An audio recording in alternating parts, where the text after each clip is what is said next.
going on, guys? So man, I keep telling myself I want to make videos, blah blah blah, post it on YouTube and stuff, but I finally think I can because I'm starting to fix up my car again. Right now I'm in the Jetta. I'm on my way to my mom's house. I just picked it up from the shop because the transmission was slipping and some other stuff, but they're too busy. So I just got a new head unit and I'm taking my car to get wrapped. So I got a new front bumper, new fender, new door skin, and a few little interior pieces that I want to put on before I take it. So I'll take it to him to get wrapped either tomorrow or Friday, which today is Wednesday.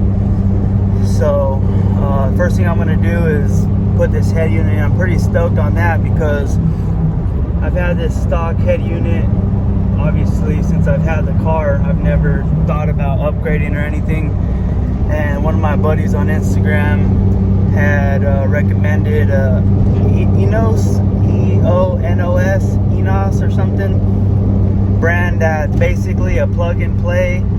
All of your factory stuff still works. It reads like your fault codes and backup camera. Supposedly it's fully plug and play, so it's a 9-inch screen, Apple CarPlay, Bluetooth, all the good stuff. So I'm excited on that because I've had this car for I think a little over 10 years and I've had this factory head unit. So first thing I'm going to do is put that in, and then I'm going to start putting on the body pieces to the car to get it ready to get wrapped. But I'll update you guys when I get to my mom's house and unbox the head unit and whatnot and kind of go over everything. I'll see you guys in a little bit. Alright guys, so I just got here. So here's like a little cheap, I don't know if it's cheap, but it kind of came with everything. They had like a kit, backup camera, OBD2 reader. I don't know how good this is, but it has like an app and stuff, iOS. And then here's the head unit. I already unboxed it earlier. So this is the warranty card, user's manual. You even have an installation manual if you don't know what you're doing. And this is the wiring, all the wiring that you're gonna need. And here's the main head unit. And underneath is some other stuff, I believe more wiring. I'm not too sure yet. But really quick before I get into that. So here's a newer front bumper. I mean, it's not new by any means at all. It looks terrible, but it's in way better condition than mine now, being that the car is going to get wrapped. So the main thing is these brackets, the hole to bolt into the fender are all intact. Obviously mine, see my bracket is messed up. It doesn't even have the tab anymore. I drilled that hole to try to tap it into the fender, but it didn't work. It's just trashed through all these years of scraping, and you can see here, I tried to epoxy it, but this bracket is just falling apart. So the only thing, I just got to swap over my lip. It's like it's just a cheap knockoff Vortex lip or whatever. Put it on there, and then oh yeah, you can definitely see in the camera this fender's all jacked up.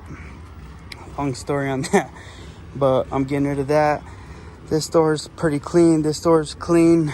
There's a little bit of damage here and here, but it's not a big deal. It's not going to be no show car or anything, so I'm not too crazy on it needing to be completely perfect.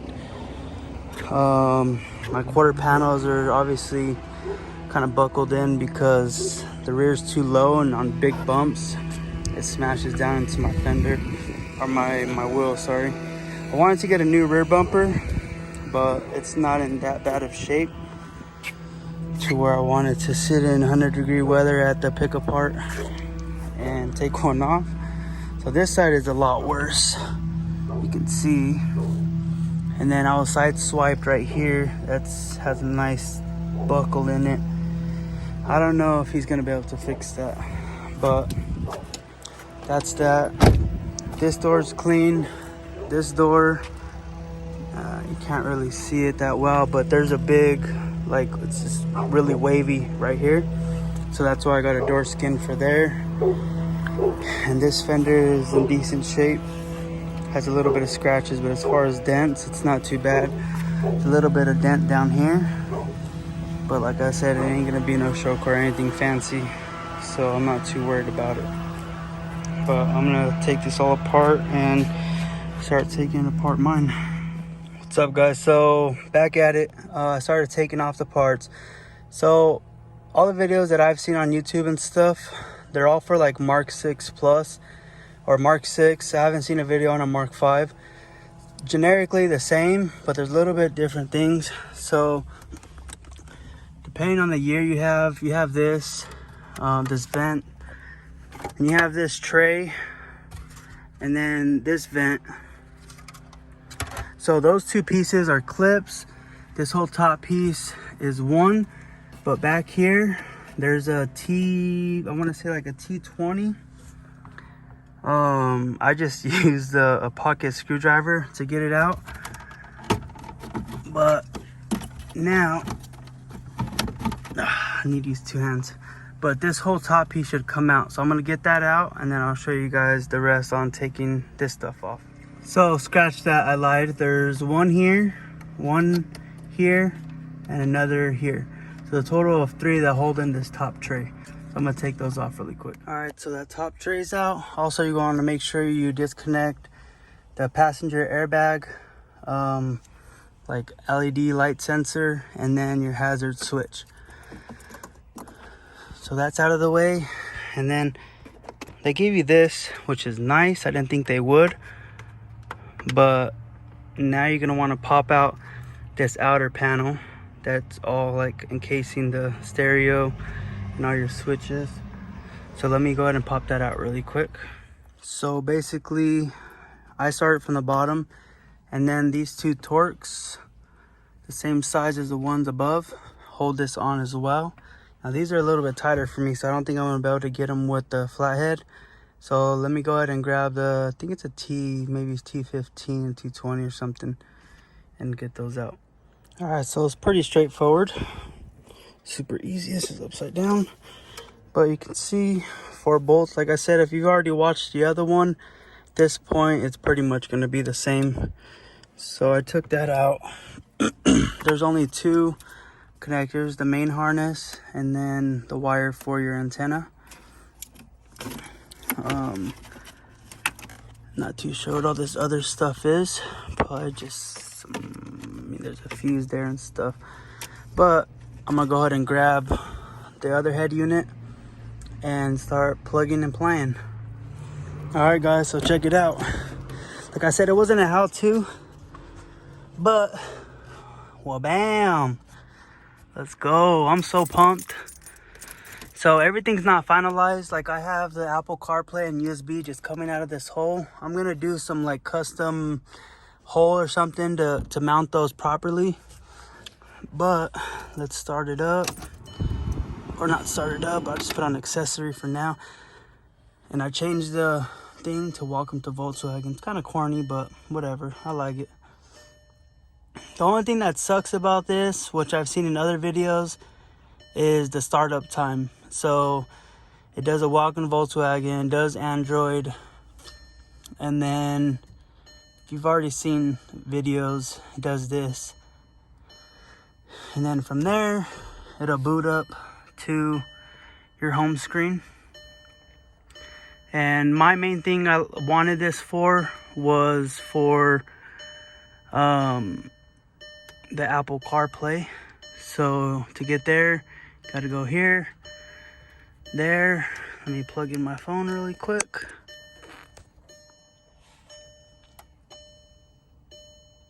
Usually it doesn't say loading, but I just plugged in my phone. So there you go, Apple CarPlay. You got your Google Maps, normal, if you guys know the Apple CarPlay, simple stuff. This also has your like a factory navigation, which is nice, and it's run off of Google Maps, which I use all the time, so I enjoy that. You can download offline maps, or you can connect like your mobile hotspot to it and have online. Right now it's not connected to my phone because I don't have my hotspot on, but it's nice that it has that. There's just a lot of little features. I mean, just regular Bluetooth. I still gotta mess with it. I just installed it, so I gotta mess with the settings and mess with the OBD2 thing that it came with. I'm not too sure how good this scan tool is, but I'm gonna look into that, get into that. But I'm just super pumped, man, because like I said, I don't know if I said it on here or Instagram, but I've had this car for like 10 plus years, and I'm barely upgrading the head unit. And it turns off when you take out the key, which is nice. So that's all done. I think the installation on that took me maybe 30 minutes tops. Granted, I didn't wire up the rear view camera because I'm in California, sunny California, and it's about 100 plus degrees out here. And yeah, I had to go jump in the pool. I'm gonna wait till nighttime to wire up the reverse camera and hook that all in. But on another note, like I said, here we go. New bumper. Well, used bumper, but way better, way cleaner. Like I was showing you guys on here, my bumper brackets are shot out. I tried epoxying them, they broke. Both sides, stress cracks, everything. So this I can actually bolt to the fender, which is nice because my bumper always used to fall off. The fitment isn't the greatest, only because I need to adjust a little bit, so I need to loosen the bolts and push it in. But I'm not super nitpicky. Like I've said plenty of times, I'm not saying gonna be a show car or anything fancy. I just want something nice to drive around because it's gonna be my daily for a while. I got rid of all my other cars, so pumped on that. The rear door skin is next. It should maybe take me 5-10 minutes, not too long. Just a bunch of screws I gotta take out, pop off, put the new one in. Oh, also, I forgot to mention really quick, I've been blabbering on a lot in this video, but I'm just trying to explain everything that's going on. So this had popped out a long time ago. I let one of my buddies borrow my car, and that popped out. So I was lucky enough I found one in the pickup part. So I'm gonna swap that out, swap that door panel out, or the door skin, and I mean, this thing's pretty much ready to go as far as right now. The next thing is tomorrow or Friday, I think I'd mentioned I'm taking it to go get wrapped. So I'm waiting for that. Super excited on how it's gonna come out.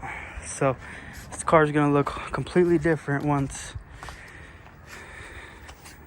that comes into play. But I do need to raise the rear as much as I don't want to, because it pretty much... So what do you guys think? Here's my old fender. So a few years back, I started plastic dipping the car, like a sand tan, camo tan, some kind of matte tan. And I had this rusted fender on it. Now I'm planning on getting it wrapped, but I'm debating whether I should throw my old rusted fender back on, just because I'm bringing the car back and I want to bring back its old ways. What do you guys think? Put the rusted fender back on, or just wrap it? Let me know in the comment section below. But anyways, that's pretty much it. This wraps up the video. I got everything I wanted done today, besides the backup camera, but that's not a big deal. I'm used to driving this car with no backup camera anyways. So with that being said, thank you guys for watching. Like, subscribe, comment if you have any questions or I don't know, concerns, hate, love, anything.